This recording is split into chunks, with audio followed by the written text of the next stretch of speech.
جس وقت بچے کے کان میں اذان دلوائی جاتی ہے تو ضروری سمجھا جاتا ہے کہ اذان دینے والے کو کچھ انعام دیا جائے.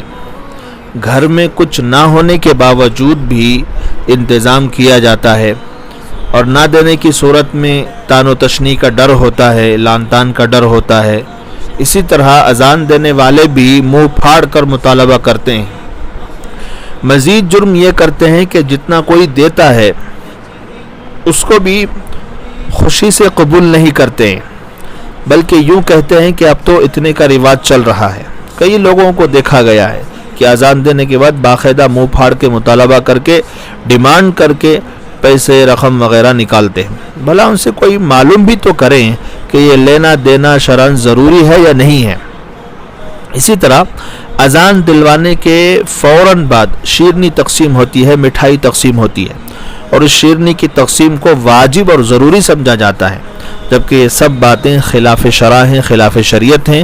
ان تمام باتوں سے پرہیز ہو جانا چاہیے. بس یہ تو سنت ہے کہ بچے کے دائیں کان میں اذان اور بائیں کان میں تکبیر کہہ دی جائے، اور اس اذان دلوانے میں کسی کی کوئی بھی تخصیص نہ کریں. یعنی ہمارے ہی مسجد کا امام اذان پڑھے گا، دوسرے کا حق نہیں ہے، ایسی باتیں دل میں نہ لائیں، بلکہ بلا تخصیص کسی سے بھی اذان دلوائیں. بس نیکوکار ہونا چاہیے آدمی. اسی لیے زیادہ تر علماء کو اذان دینے کے لیے بلوایا جاتا ہے تاکہ ان کا اثر جو ہے بچوں کے اندر پیدا ہو. بلا تخصیص کسی کو بھی آپ جو ہے کہ لے جا کر اذان دلوا سکتے ہیں، اس میں کسی قسم کی کوئی تخصیص نہیں. بہتر یہ ہے کہ بچے کا ہی کوئی گھر کا آدمی ہو جو نیکوکار ہو، فسق و فجور سے بچنے والا ہو.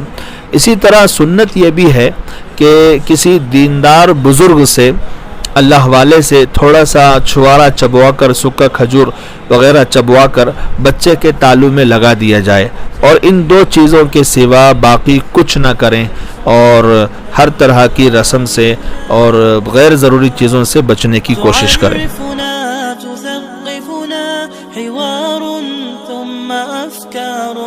فقوتنا بوحدتنا تعال وزر وشاركنا وقم بالخير سابقنا